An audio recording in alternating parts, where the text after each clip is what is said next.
I'm going to talk a little bit about my body of work from 2008 up till now, 2007 actually up till now. It's a little weird being in the space talking about paintings that are going to be on the screen.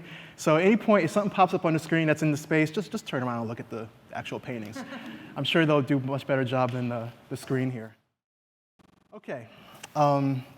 Perhaps more than any form of image making, paintings of the human figure have been interpreted as a reflection of the values of the period in which it's produced. My work investigates the expectations built into this canonical genre, probing and dismantling the idealizing impulses that have historically shaped it. I focus specifically on constructions of gender and race, putting pressure on these categories as a means of expanding understanding of identity. I investigate how male artists have imagined and visually formulated the nude figure in the history of Western art, and I've spent the past several years using pictorial traditions of the old masters, such as body language and narrative, to reconfigure inherited conceptions of ideal beauty and heroic nudity. This is just an example of when you see some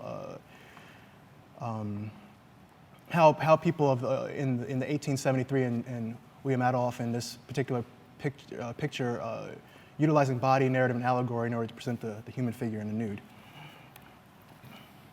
In my practice, painting the figure entails encountering and interrogating the heroicizing, idealizing traditions in Western art in which black and brown male bodies have been objectified and dehumanized. In this painting by Nathaniel Jocelyn, he paints a portrait of Joseph Sinek, and in it he represents a man of his contemporary time, but puts him in a garb that fluctuates between maybe traditional African textile and everyday wear, but then removes a lot of the pattern and textures associated with it to locate it in a very Greek or Romanesque aesthetic, in some way ennobilizing the savage, if you will, quote unquote, but also with the shoulder being exposed, locating in a pre-industrial type of situation, so it becomes this noble savage.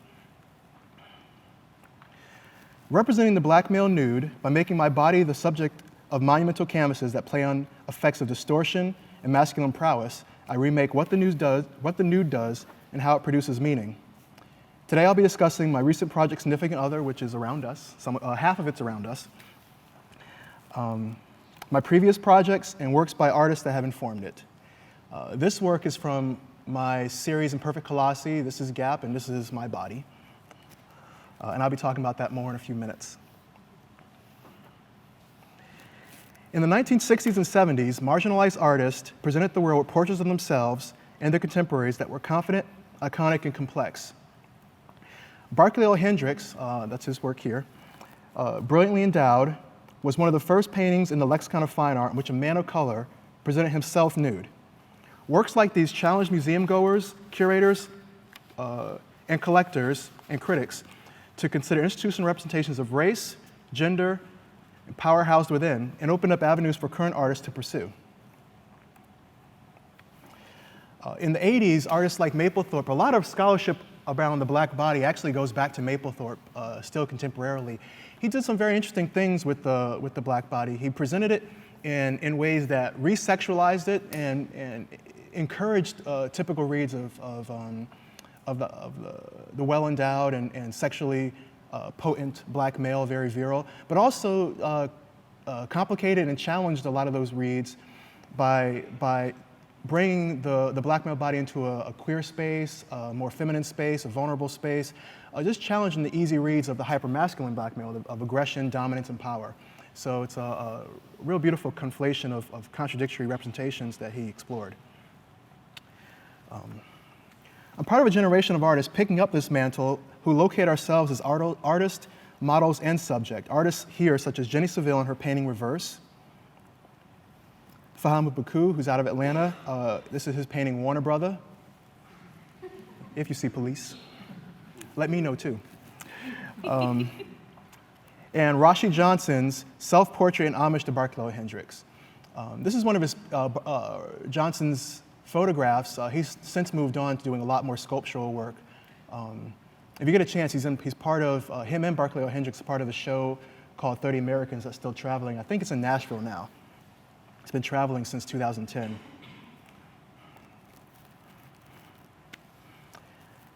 I entered this discussion to keep a light on the roots of representation and place fresh examples in spaces where they have been historically underrepresented. I'm working toward a reality where art patrons will consistently experience reflections of themselves and the body, reflections of themselves in the bodies they encounter in public collections and in the artists who make them. Just a little side to that. There are currently no artists of color of the African diaspora, let me be more specific, that currently have a place guaranteed in the history of fine art, in the grand narrative of fine art. There's no moment, movement, or period that could not be talked about by the inclusion of said artists.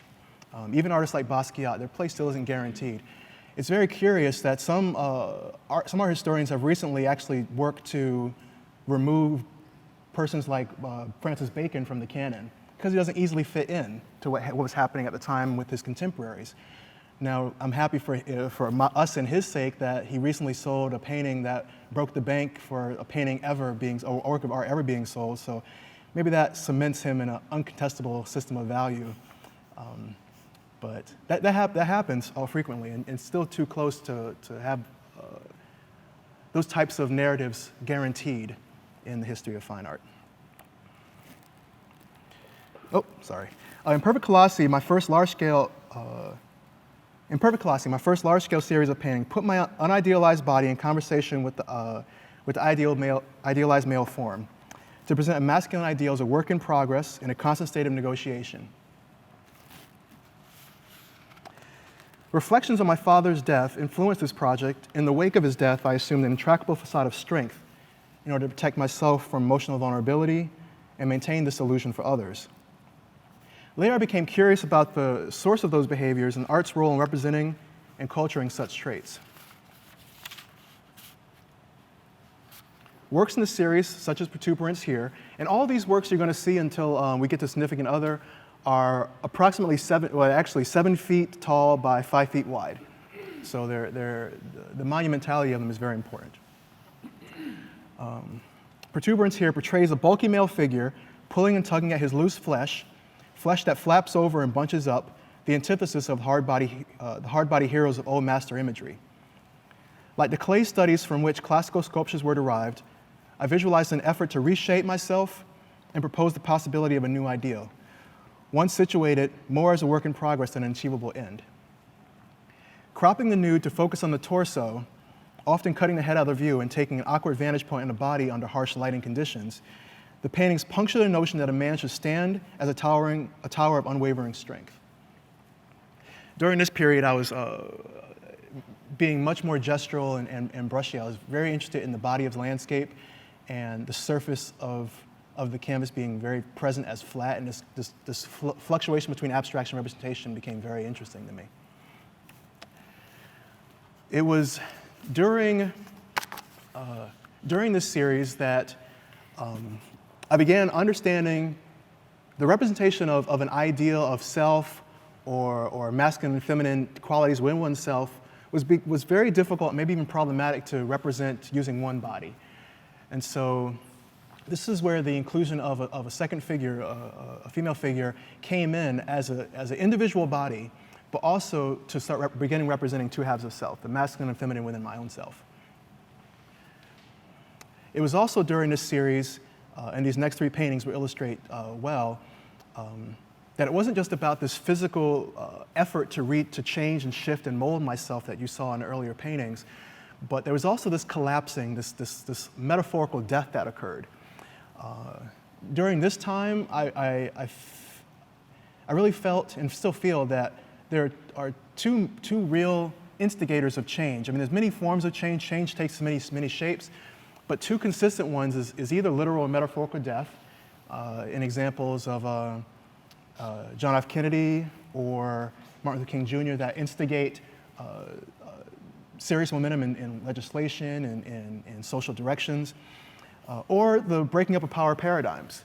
And that's something that's been in my own family history. Speaking of monopolies such as the AT&T Bell Corporation, my mother used to work for 30 years in the AT&T system doing switchboards when long distance was still done by hand. and connections and all that. And I remember being a little boy, and her and her peers would be picketing and striking, and eventually they broke up AT&T, and that became the four AT&T, Southern Bell, Sprint, and Verizon. And then those broke up again, and slowly through the 80s and 2000s, they started to reconsolidate.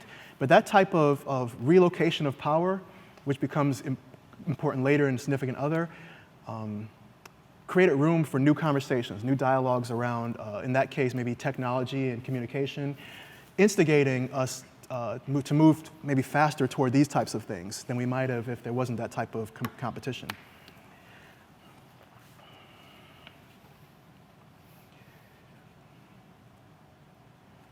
And this was the last painting in the series where my own body was falling, collapsing, slipping. And this effort to maintain, to lift, to shift, to mold, that was picked up by her was also in a very slippery place. After completing this series in Perfect Colossi, I was awarded a fellowship from Wellesley College, the Alice C. Cole Fellowship, and I was an artist in residence for 1 year, where I developed my second project, Equivalent Exchange. Now, anyone in here a fan of anime? Okay. Anybody ever watch Full Metal Alchemist? Okay, we got a few people. I'm interested in anime, but also interested in the ideal of alchemy, and so that began to inform this next project. The ideal of equivalent exchange also is an alchemic principle that for something to gain, something of equal value has to be given. So, still 7 feet by 5 feet. Equivalent exchange examined the visual expectations of the objectified black body, where these paintings would picture a figure in the process of confronting these impressions, defining his identity, and on the precipice of subjectivity. Homunculus, for example, is another alchemic term, actually an ancient term that speaks to a fully formed human being that's underdeveloped. So at the conclusion of Imperfect Colossi, I was really curious about where to move next, and the logical sense for me wasn't forward. Maybe like a Quentin Tarantino movie, I don't know. I had to go back to the beginning. So for me, Equivalent Exchange was a sifting back through and a rediscovery of where this figure came from, where my own body came from, and thinking about maturation, or type of maturation. For me, some symbolic things became very important, some very simple symbolic things. This was also the beginning where the background began to manifest itself, that continued to become more present, and we see around us in Significant Other. But for me, the figure turned away became very important early on, and you'll see how I really explore a linear narrative. These paintings are in order as they would have been seen from left to right. Turning on the stool, and that turning is a metaphor for development. The back to us is a metaphor for a very egocentric place this figure's at. The floor, the fabric on the floor, taking such a typical studio gesture as a drop cloth or something that gets laid down on the floor, and trying to find its criticality. And for me, it became either a metaphor for the kind of psychological collective unconscious, or if you want to keep the alchemical motif going on, the collective stream that we all can tap into. And that is why it's very important his feet do not touch the ground, do not connect to that collective pool until later. So there's a disconnection in this. This piece, Paideia, you might be familiar with the term Paideia. It's anglicized in encyclopedia. It speaks to a cultivation of knowledge, a cultivation of the social self, a kind of turning from an unenlightened or uneducated person into a model citizen. It was used very frequently in ancient Greece in terms of pedagogy and learning. You might see here intimations that the figure is not just egocentric, but is very preoccupied. It could be something as benign as just twiddling his thumbs. I'm also very interested in children and thinking about this body as a very childlike space, where boys and girls, when they're developing, spend a lot of time exploring their own genitals as a form of education, self-education. So there are implications of that as kind of very, very human gesture outside of actually like writing out arithmetic or learning how to write, just something very body-centric, very much carnal in the educational process.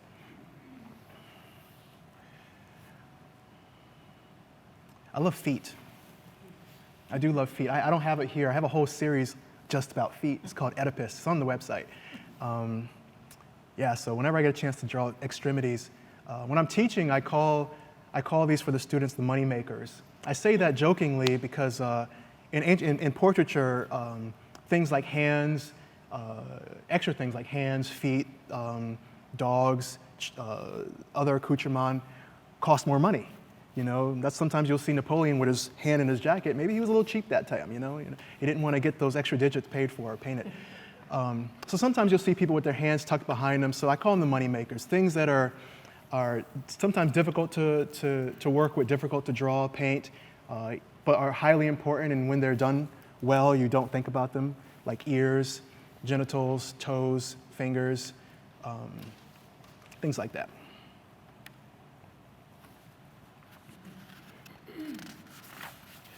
So recognition, this painting here, depicts a backlit hulking male figure. A lot of these, all these portraits through these series were mostly backlit. I was very interested in the silhouette and the idea of the shadow self. For those people into psychology, the shadow self, the unrealized self, and so I wanted to work with silhouettes, but I didn't want it to make it as rhetorical as, say, some of Kara Walker's beautiful installations, where black and white, the black of the cutout and the white of the wall is very rhetorical, and speaks very directly to binary, or sets up that conversation. I was very interested in the silhouette and the manifestation of a shadow, but still want to paint and have a lot of information defined in the shadow. So I'm working with backlit figures, sitting atop a stool, turning his body to peer at the viewer. Though his actions suggest his burgeoning self-awareness, his face is obscured by shadow, a shadow that interrupts the reciprocated gaze, veiling his perception from the viewer. So as this figure becomes cognizant of our presence, of something outside himself, our certitude that he is cognizant, he is present, and breaking that fourth wall and challenging an objectification is still very slippery. And this last piece, intention, the precipice I spoke about, I was very moved by the visual legacy of the enslaved black body in the auction block and how that was conflated with more recent inspiring images we see in American society, such as the first black president's authoritative pose at the lectern, and how we understand this black body occupying those two spaces, and its history and our relationship to it. And so some of that comes into this series and thinking about the contestation of that body as a site somewhere between past, present, and future. And in this piece, he's on literally a precipice. His feet finally touch down to potentially become generative and contribute something different to society, or stay egocentric. This show culminated in an exhibition at the Jewett Art Center at Wellesley College, and here's just installation shot of some of these and some for scale as well. I combined Equivalent Exchange, which was in some ways a prequel to, Perfect Colossi, which came before, in the same show. So the whole show wrapped around as one big linear narrative. After finishing what would become the first half of this series, I moved on to within this series called Platforms. These works feature representations of myself perched on top precarious pedestals, presenting a man of color that is exposed and thoughtful about his own vantage point and place in the world. So some of that imagery was inspired by this print by William Blake, The Ancient of Days. Ancient in that time was understood as God, another word for God. And so, the image on the right is depicting God creating the world in William Blake's reimagining of certain biblical imagery and narratives. And so that type of ideal of taking this omniscient or omnipresent figure, in this case the metaphor is the male body, and putting them up on this type of precarious perch, talking about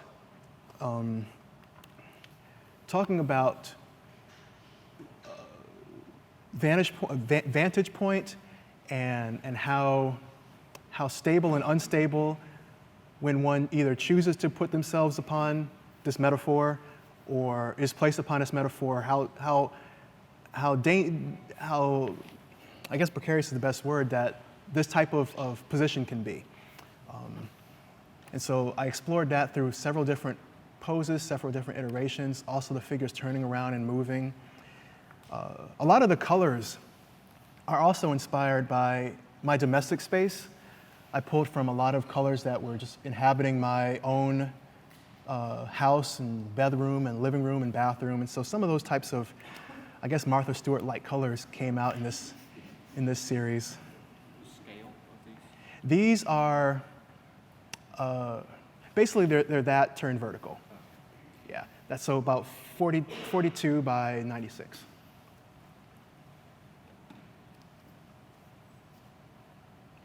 This one's a very direct quote from the Ancient of Days.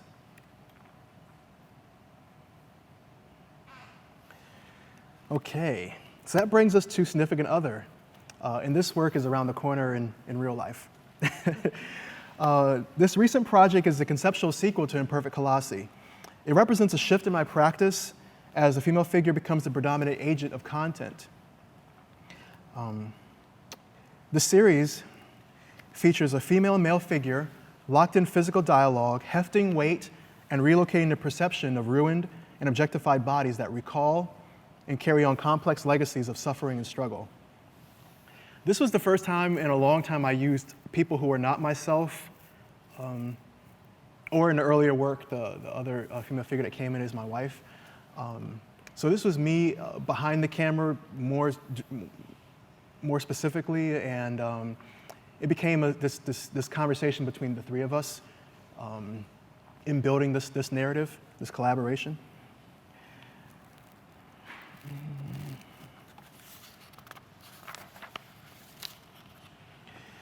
This series was informed by historical representations of otherness and recent shifts that locate women and people of color as central influences of culture and politics. This series reorients inherited expectations and makes room for these bodies to inform new conceptions. What I mean by that, this is a painting done by Delacroix. It's an Orientalist painting of a Persian prince and a scene of women being defiled in various states and men in various states of vulgarity and violence toward each other while he sits atop and looks down. It was a way of demonizing the other. But these same types of tropes exist in different ways locally at home with imagery from spanning kind of classical uses of the female body as a idealized statue that was meant to be this perfect model, or at least a thing in which to hang the search for an ideal form onto. That was also perpetuated in the male body as well through imagery like we looked at Michelangelo earlier. Two closer representations of black bodies, for example, in the 20s and early and late 19th century, and coon imagery, minstrel imagery, pickaninnies, and those types of forms, which reinforced white normativity and command as the standard. I'm really interested in drawing on Romanticist painting and its use of heroic proportion to engage in political and humanistic expression. I imagine bodies as occasion for us to encounter difference, to our considering their capacity for new narratives. As I mentioned earlier, this series, in the title, Significant Other, is a double entendre. It could speak to a very personal interpretation of thinking about these bodies and relationships from one to another. But I like to leave room for these bodies to continue echoing my own form of self-portraiture, thinking through two bodies as a representation of self. but also as metaphors for institution. And as women and persons of color become even more centralized in politics and social spaces, we deal with the inherited expectations of those bodies that we've come to learn through first in painting and now through things like media, news, football, magazines. And that's how we form those conceptions. From everything from migration, from the great migration of blacks to certain cities, to recent migrations of immigrant workers to places where they can find work,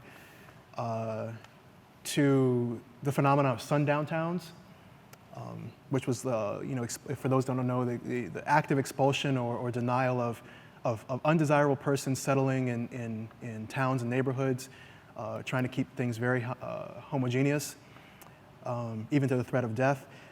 There's definitely a lot of room for persons to never encounter other types of persons.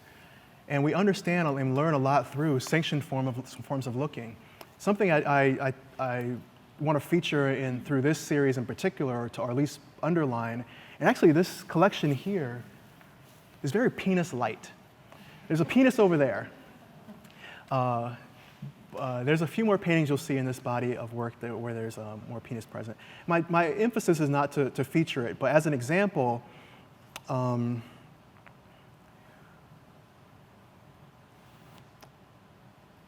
it has been understood as a site of power, as a metaphor for masculine prowess, masculine power, and for various reasons, whether they be personal, religious, or others, or maybe just because we were settled by Puritans. In the United States in particular, we are very hesitant to see these types of natural expressions being made visible in our public spaces, sometimes private spaces. Now what that does is perpetuate its power, perpetuates its myth. When it's not present, when it's not exposed for us to have a dialogue about, for us to understand it as either a vulnerable organ, which it is, or for us to lay naked it as a metaphor and have a discussion and public critique about it, it reinforces its illusions. And so that's one reason that I'm still dedicated to representing men and women, working with the nude and not shying away from things that might be culturally currently taboo.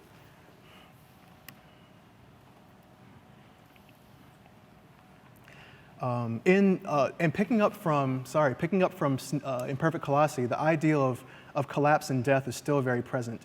From House of Cards, literally picking up where Slip maybe left off, to Icarus being another metaphor for the descent of Icarus from flying too close to the sun, or Icarus as an earlier incarnation of what would become some of Lucifer's story, this fallen angel, the light bringer, which is another narrative in connection to Prometheus, bringing light and intelligence and knowledge and all that kind of stuff. So a lot of these things I'm very interested in narrative, but also mythology, metaphor, religion, and those types of archetypes and narratives as cultural touchstones into considering these bodies. Descent could be an allusion to many incarnations, iterations of Descent from the Cross, even though I don't mean it to be such a heavy-handed one-to-one comparison. Nadir, for those mathematicians in here, is the opposite of an apex. It's the lowest point. So all this is very present about the falling, the pulling, the downward motion. I guess you could use a cliche, hitting a rock bottom, although that's not where I would like these to go, is that easy cliche, in order to hopefully in the next, as I move forward, to begin building back up, building these bodies back up and trying to continue presenting new dimensions to these bodies, continuing to present new complex facets.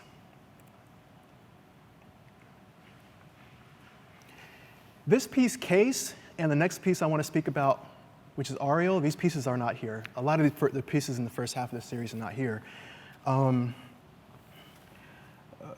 here features a commanding woman rotating a reclined man's body to his side, bearing his nakedness and and inspecting his state of consciousness.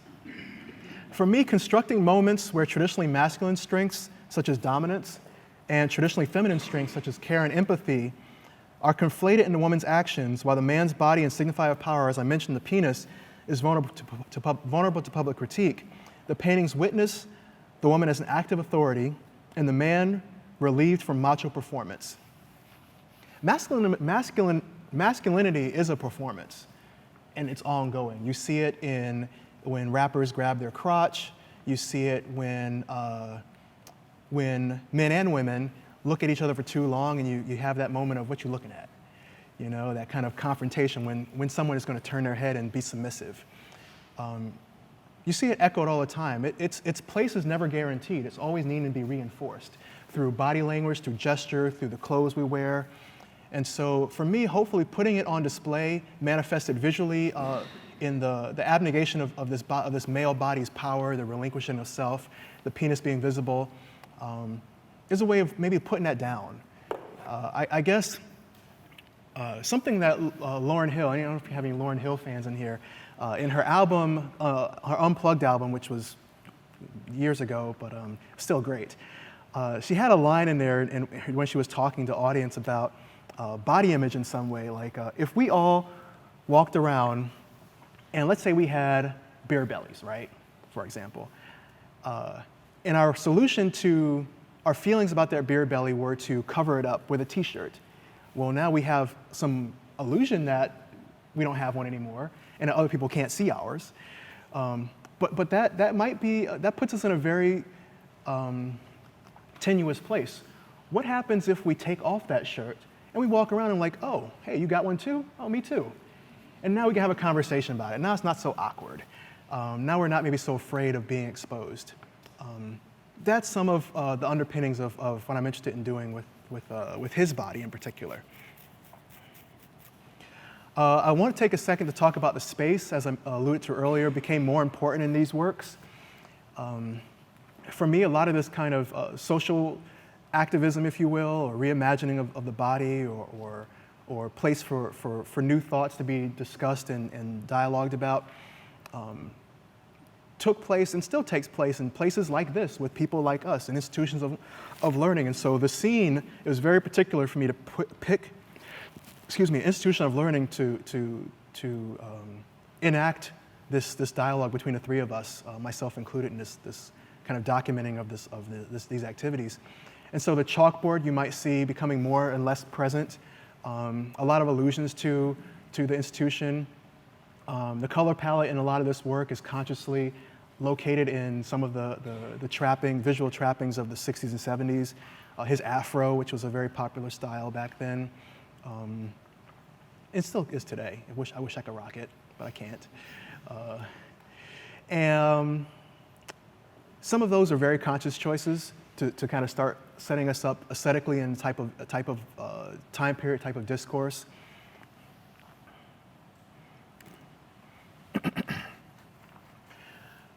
Drawing was my major in undergrad, and so it still maintains a very important place in my practice. A lot of times it comes about during, after a work has been completed. This small drawing over here on the wall, which is Study for Icarus, was done last year of a subject that was painted in 2010, which was Icarus.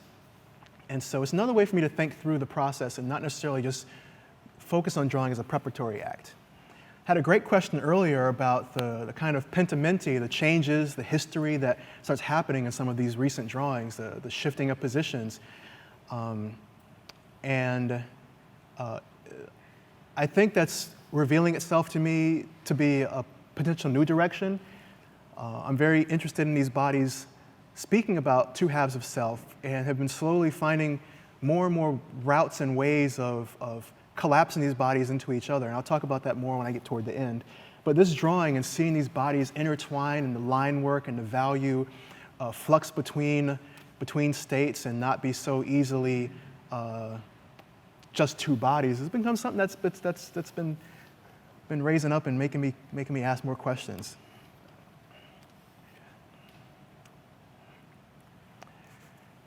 in this piece, Icarus 2, I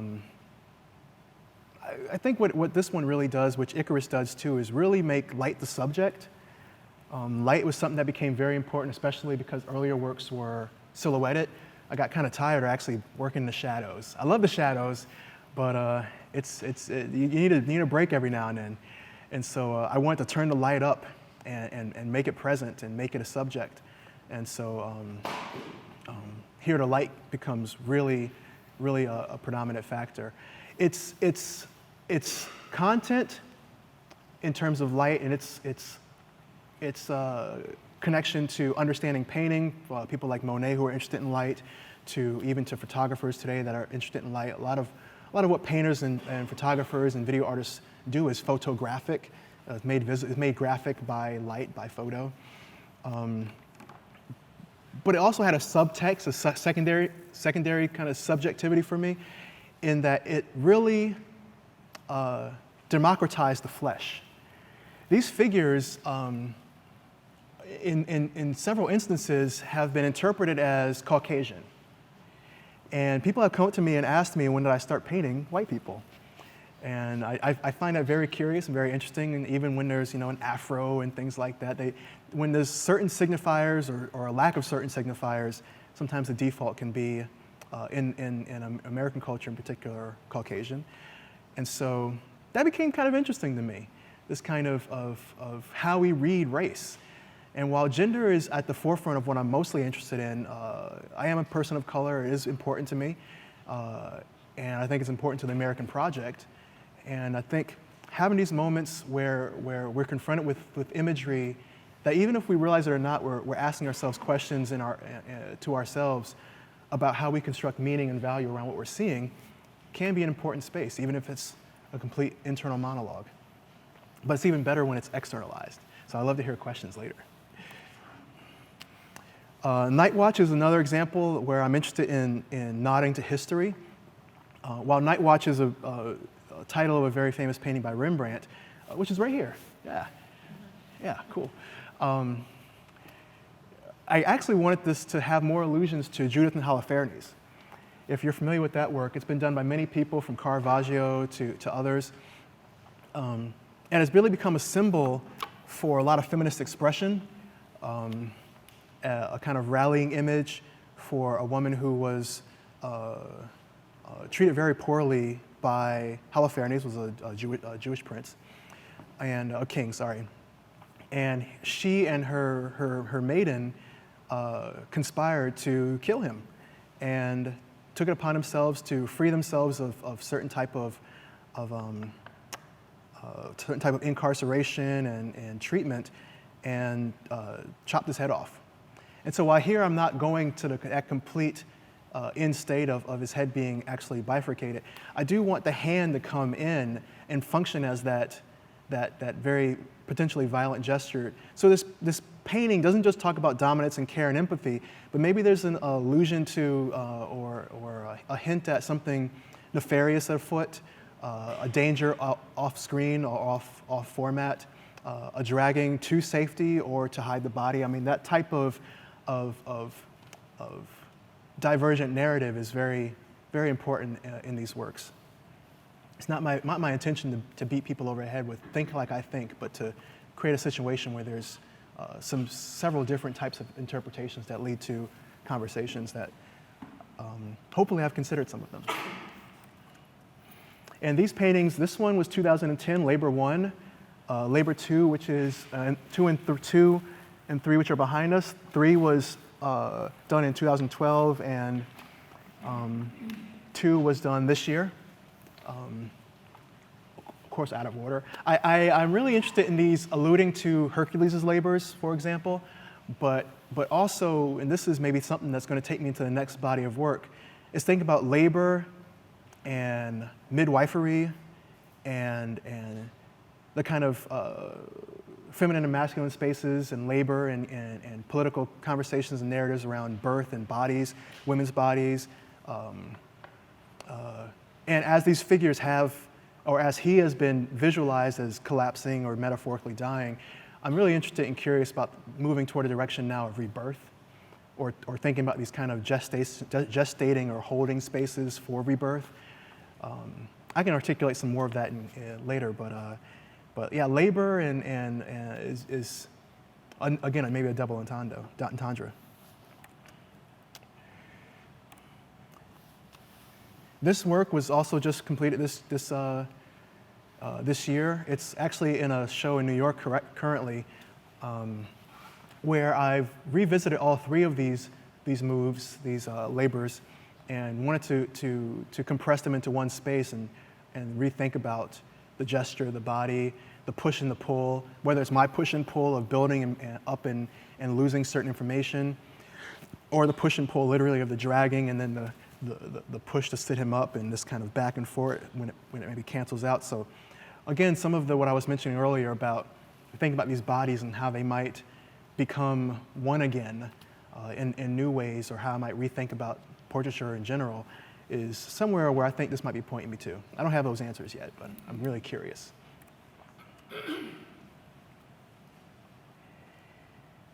And this was one of an effort to maybe begin to stand again in this piece, and the piece that's around the corner, Untitled Study.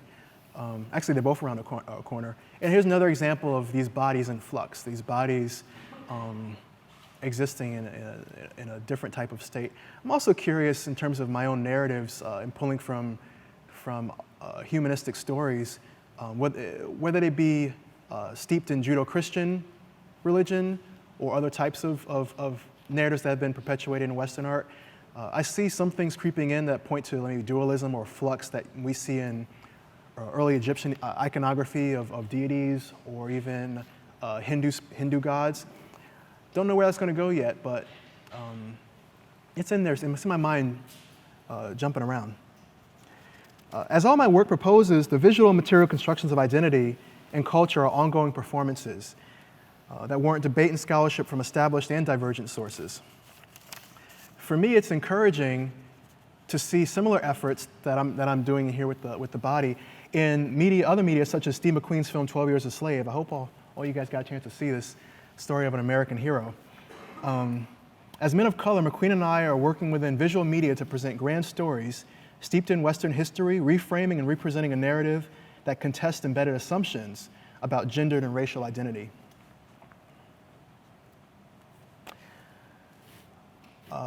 Contact I spoke about earlier, which is over here, much better lit. Thank you everyone who helped light the show. You guys did a great job. It looks great. Is another moment that really starts highlighting a return for me back to more gestural expression, a slippage between abstract moments, whether it be his afro or her hair, or some of that flesh that's beneath their faces, to the hybridity of form, the slamming together of their hair, of the flesh that might be his or her body beneath their faces, or his body, her hand, his face, kind of being washed in and out of by the light. Another way of using light as a way to democratize the flesh in a different way. That combined with some of the drawings and things that are revealing themselves to me, are pointing to me some new technical directions to move toward in paint. But I'm also very interested in 3D. I did a residency in 2010 at the John Michael Kohler Art Center in Wisconsin, where I worked with a lot of sculptural forms, plaster, ceramics. In that residency, I focused on casts of my body and cast and some sculpted elements that eventually led to a bouquet of calla lilies. Nodding back to Mapplethorpe a little bit, but thinking about the calla lily as a sign of our historical symbol for death and rebirth. And then a lot of the sexual connotations that Mapplethorpe brought out in it as functioning for male and female genitalia conflated in the flower. So that began me down this road of 3D pieces, and I hope in the future, moving forward, my practice will be one part painting, one part drawing, and one part 3D element. And so that's kind of what I'm hoping for moving toward in the future. Okay. Any questions?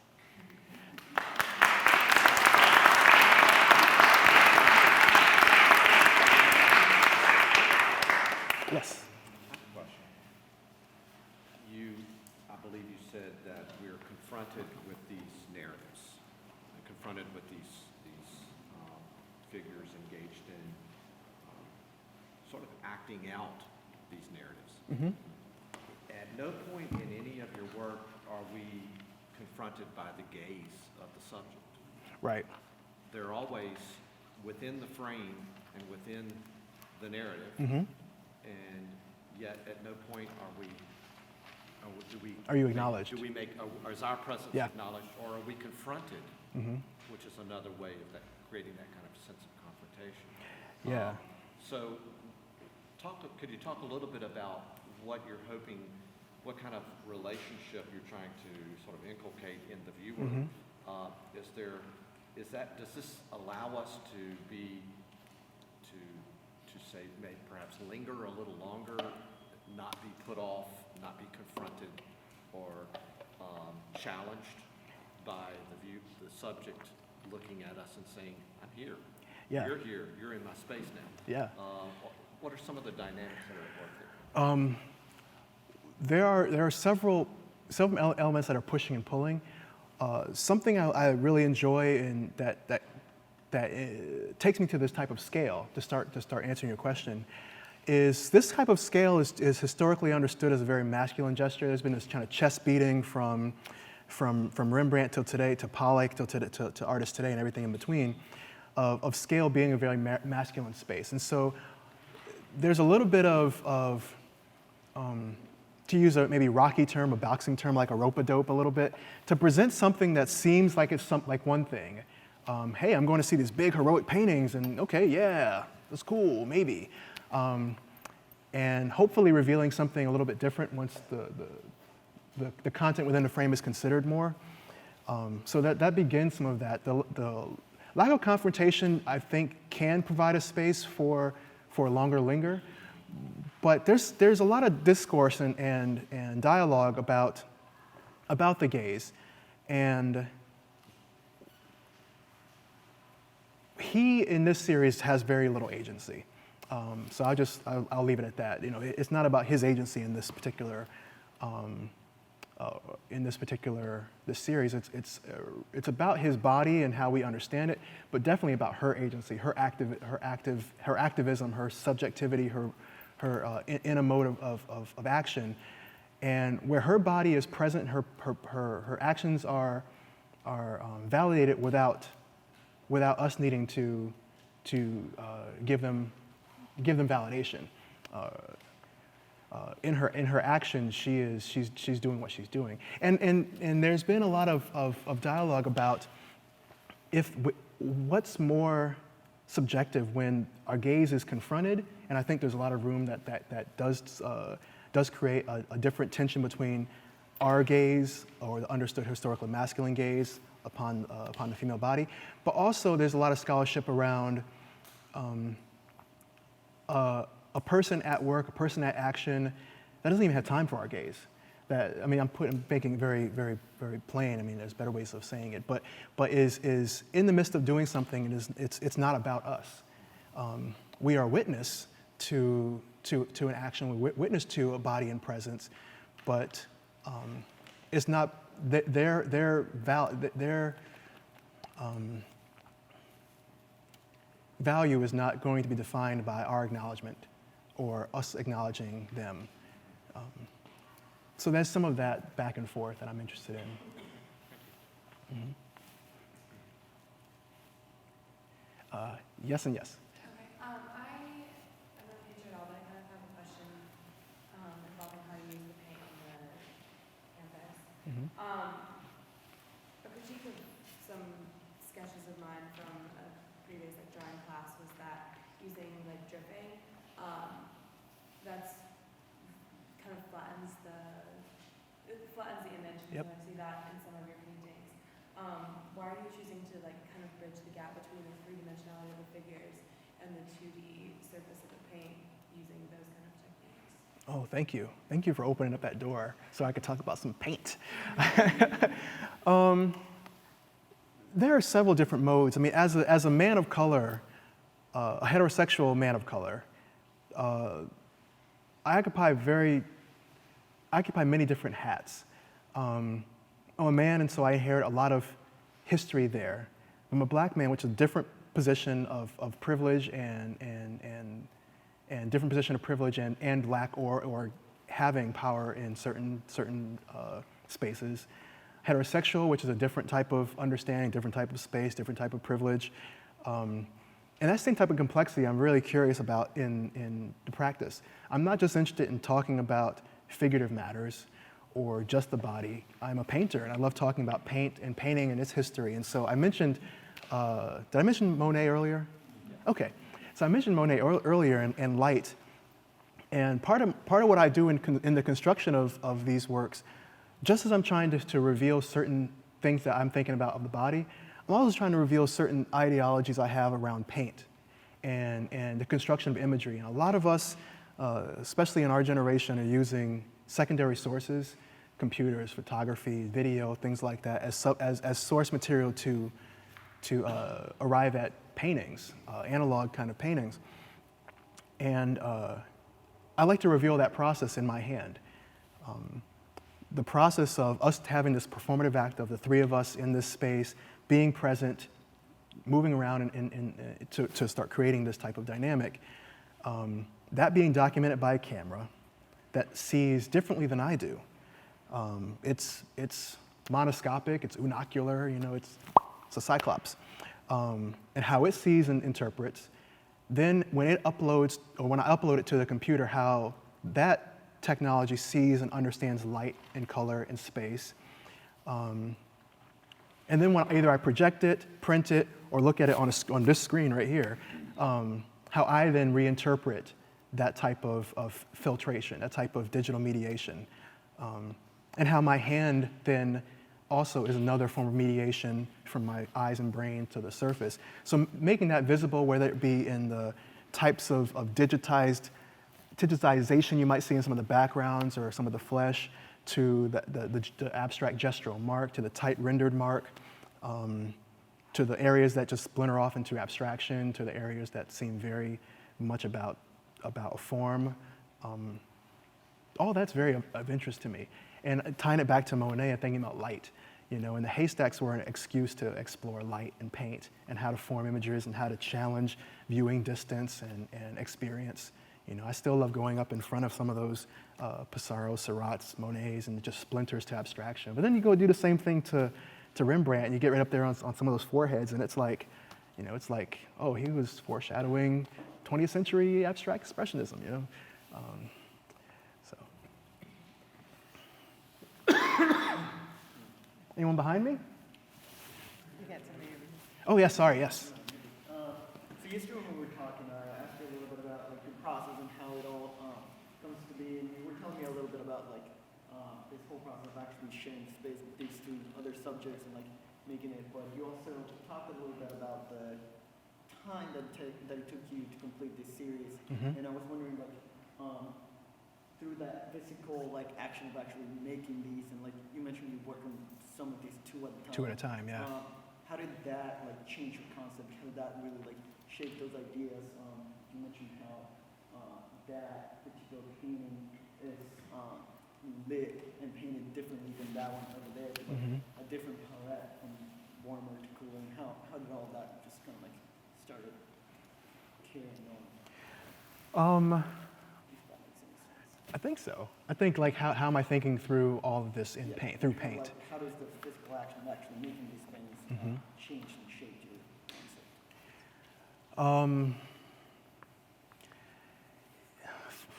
Well, first and foremost was the space. That was every series I do, I up the ante on myself, adding new elements, and this one became the space and lighting. I had many decisions to make versus how much information, how reduced did the information, how do the bodies and the spaces sit in the same universe together, whether they're treated exactly the same or differently, and when and where to use text.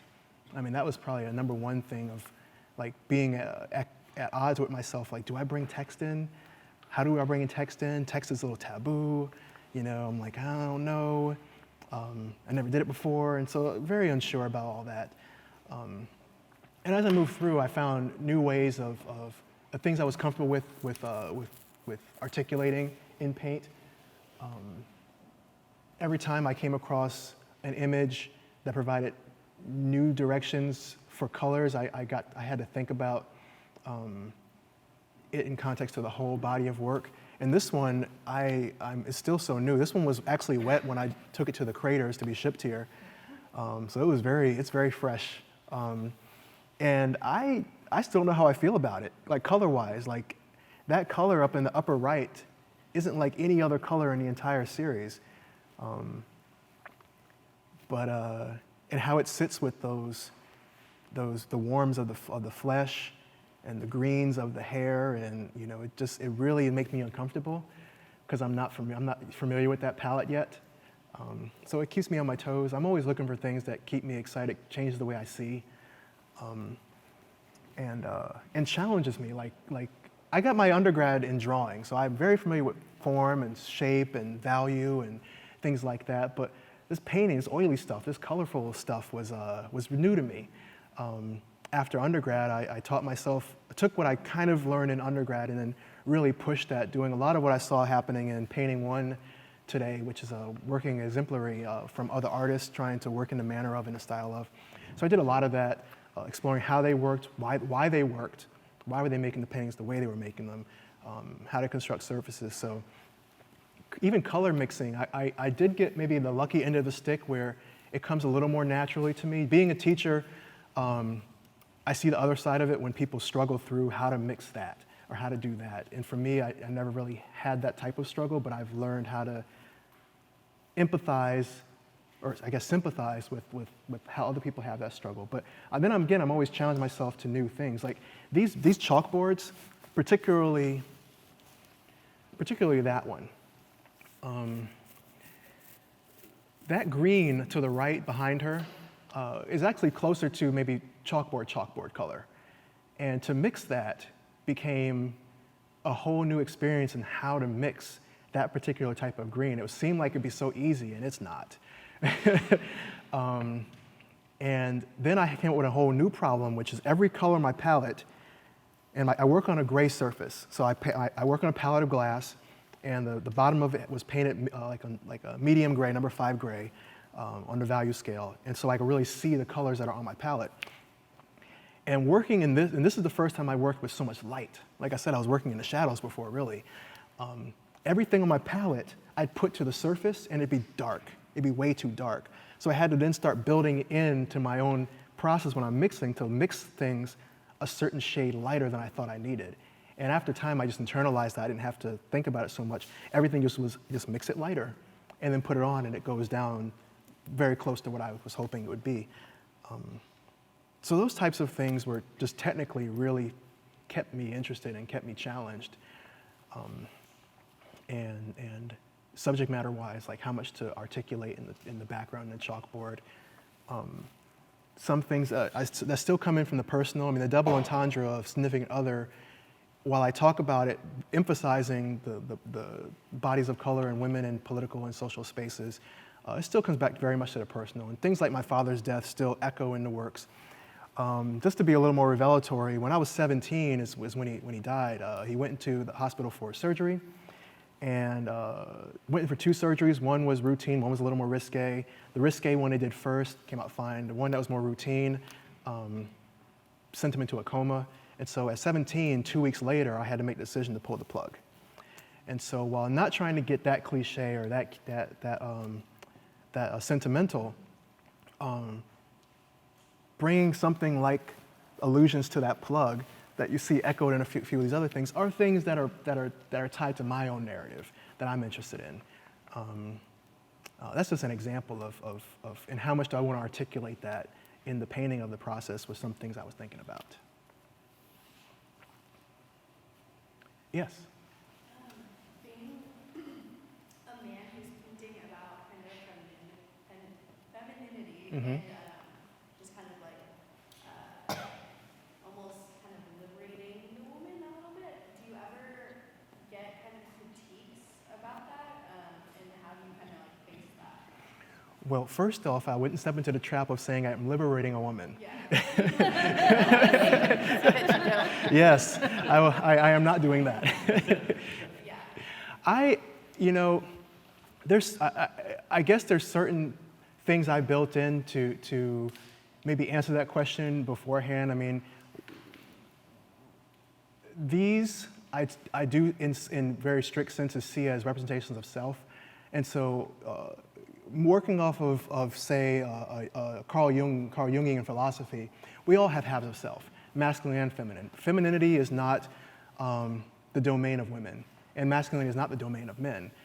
We both carry these traits. A stay-at-home father caring for children is exemplifying the most heroic and powerful moments of femininity. And a woman who goes out into the workforce and earns the money for the household and climbs her way to CEO is exemplifying a certain form of masculinity. Neither is positive or negative. There's many facets of masculinity that are really good. You know, there's moments to be aggressive. There's moments to claim space.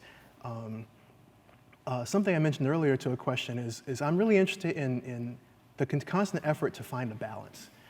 And I've seen historically an imbalance of representation. Like I think a question earlier was talking about objectivity and how I thought about objectivity and do I locate it as maybe a negative? I don't think so. I think there's moments for it. But I do see a gross disproportionate example of, let's say, women's body being objectified and not as many representations throughout the history of human culture being subjectified. And so I try to add a little bit to that. But to further answer your question, it's a similar thing as the civil rights movement. If the civil rights movement was understood as a black thing, it wouldn't have happened.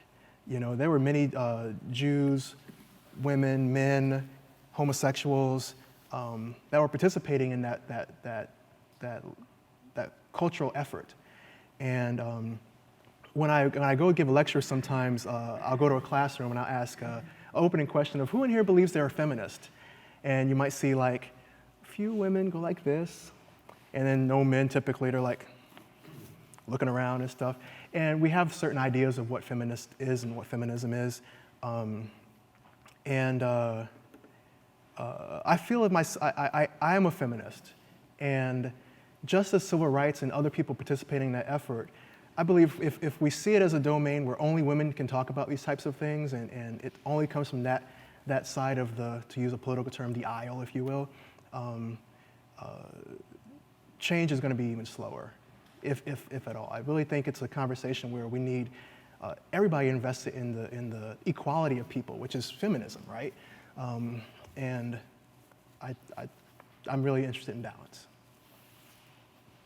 Yes. So it's kind of like a two-parter.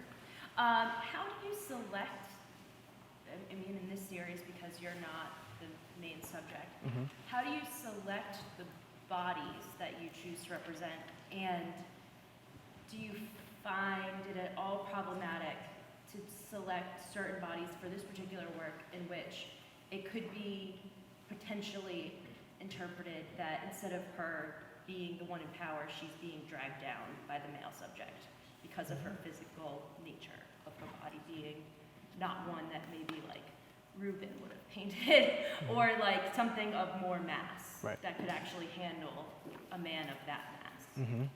No, I think that's important. I think we see that manifesting in television all the time, in movies all the time, like, you know, wonderful actresses like Kate Beckinsale, you know, being imbued with certain magical powers like vampirism in order to go kick butt. You know, you see these very seemingly svelte women being put in positions to execute very physically enduring activity. So I totally understand where your And I'm not question is coming assuming from. anything about the female figure in these that she couldn't move this man. It's just that in some instances it does seem in a way that like the male is dead weight sort of dragging her versus her being the powerful one that can carry him. For me, a question came up earlier about the theatrical. That's where the drama lies. It lies in the potential failure of a body to perform a certain thing, and this body as a work might be a failure. I mean, outside of the actual painting quality of it, I mean, the effort might be might be moot, and that kind of tension, that possibility of not achieving one's goal. I mean, that's the drama, to maybe quote TNT, you know, or something like that, one of those TV channels. And that's what I'm really interested in. I hope that she succeeds. I hope that there is this relocation and this effort and all that. I hope for these figures. I hope for myself. But I mean, that's probably the shorter answer to that question is that tension between power and vulnerability. That helps you select the sort of bodies that you're going to represent? I work from people I know. That's a great question. I work with people I know. For me, it's not a kind of paid formal exchange. Working from a model that's removed, and it's a services paid, and they go away, and I go away and do my thing. It's much more familiar for me to know people, to work with them. I actually tried this series with, I tried this iteration out before with a pair of models and myself, and it was a train wreck. I mean, the chemistry wasn't there between them, and maybe it wasn't there between all three of us, it really came together when the three of us got together. It was 2 hours and 300 photos later, and something happened that resulted in these images. I am moving in the next series into using even more varied bodies, including myself again, because it is important to implicate myself directly. I wanted to meditate on the same models for the entire series instead of every painting be another pair of actors, if you will. I think in terms of movies sometimes, it's like seeing a sequel and there's like, well, they just recasted a whole person, you know, like what's that mean? And they're trying to play it off with the same character. Sometimes it works, you know.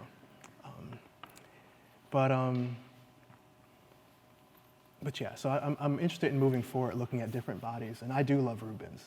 It wasn't more so a critique as just a question No, it's about a great- the selection of the. It's a great observation. choice. I mean, and there's room to have a dialogue about why she's less endowed in breast than more, and people have thought about that, or certain allusions to her maybe body mass index, and why isn't she heavier or thicker or thinner or these types of things. And it really worked with these two people, and I try to stay closer to reality and be truthful to when her body folds and flaps and bunches up, you know, and that's reality. I'm not airbrushing. I'm not trying to present some ideal of beauty. Yes and yes. So I asked this of all the listeners, Ooh. outside of art, do you have like a piece of advice, like a lesson about life that you've learned that you think? Yes.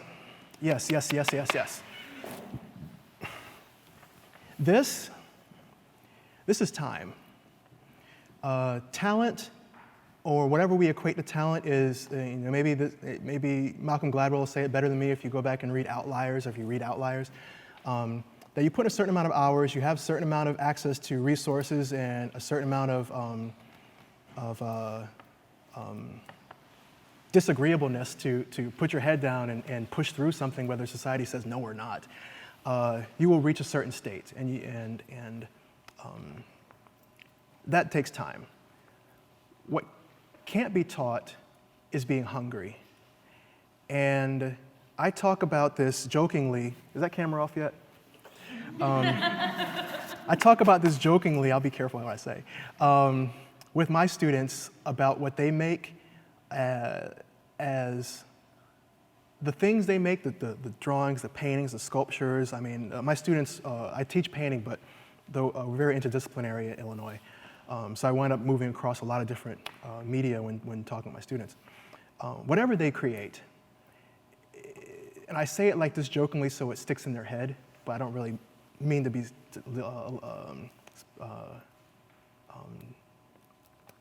what's the word? Flip. Yeah, flippant. Is poop. It's fossil, it's residue. It's residue of your activity. It's left over behind from you. You are the art. And that's maybe one reason why the residue that's left behind becomes more valuable when you're not around to poop it out, you know? And keeping with that metaphor of poop, it's important, just like scientists that look at fossilized excrement as a profession, they can tell a lot about a person, about a career, about a dinosaur, about a life, about how it lived, how it died, what it died of, what it ate, from that residue, from that left behindness. But the key there is what one eats. What does one ingest in order to leave residue? And so stay hungry and consume better and better food. You know, go from McDonald's to maybe a local restaurant where the food is cooked in-house and grown locally or something. The better stuff you consume, whether it be art, artists, cultural things, anime, wink, wink, whatever it is that you consume a lot of it. Keep pushing yourself to consume better forms of it, whatever you consider to be better for you and what you're doing.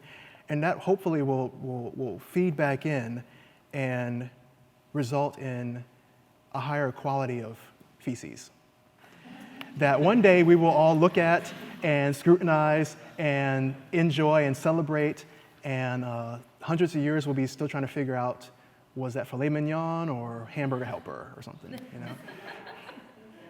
All right. And I saw, yes. Oh, this way, I couldn't hear you. I noticed that in each of these pictures you have the same chalkboard, but they have different things on the chalkboard. Is there significance in that? Like, the one back there has writing. It's hard to make out. And like back here, you have the same kind of circle, but some different writing. Mm-hmm. Is there any significance in that, or you just kind of... It's all the same writing. I do make decisions on what to emphasize more or less. But the circle, I'm glad you pointed out, does become a very important part. For me, in all of these images, and even going back to Imperfect Colossi, and even going back to Equivalent Exchange, the turning on the stool, that circle, that at least in Equivalent Exchange was a half circle, or the hands trying to create something to find balance, center, that's a metaphor. And so the circle, I think for me, this painting exemplifies it the best, where the circle is here as a more deliberate, or maybe you don't get a complete circle because the circle goes off frame. But then you have this circle here, and then you have this kind of cyclical circle here of her trying to make the connection with him and him not being responsive. So there's that ongoing effort to make that. And it's not ever achieved. I mean, there's no resolution in these. I'm not about answers. I don't have answers. I don't have answers. I have questions. I have examples of me trying to work through things. I try to share in that effort because I think other people are interested in working through similar things, whether it's how to be a man in the 21st century, or what does it mean to be masculine, what's femininity, what is blackness, how do we understand these bodies, how do we understand our bodies in relationship to historical bodies? What is pain all about? And I don't have answers, but as I think through some of these things, I try to put them in a space for other people to have similar questions or arrive at new conclusions I hadn't thought of. So the circle for me is in all three of these series is an ongoing effort manifested in different ways.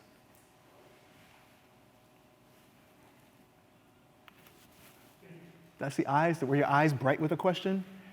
Okay.